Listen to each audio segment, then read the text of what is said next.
Diyos na makapangyarihan sa langit at sa lupa, Diyos na nagbibigay sa amin ng buhay, Diyos noon, ngayon at magpakailan paman. Sa pangalan ni Jesucristong Panginoon namin at tagapagligtas, kaming lahat, Panginoon, na marsyal sa mga sandaling ito ay nagkakaisang dumadalangin. Nakataas ang aming kamay, Panginoon, patungo po kay Sister Elna. Dinadalangin namin, Panginoon, na pagkalooban mo siya ng mahabang buhay. Amen.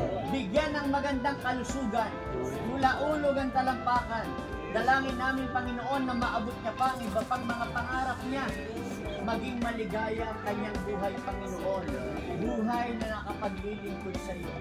Puspusin mo siya, Panginoon, ang kaalamang kaloob ng banal na Espiritu.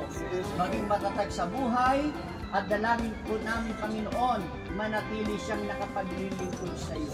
Amen. Araw na ito, na maging masaya nawa, Panginoon, ang kanyang araw na ito, pagpalain mo siya, bigyan ng kalusugan, kalakasan, at maabot mo pa ang kanyang mga pangarap sa iyo. Amen. Lahat ng ito, O Diyos, ay aming sabot panalangin sa pangalan ni Jesus. Amen. Amen. Happy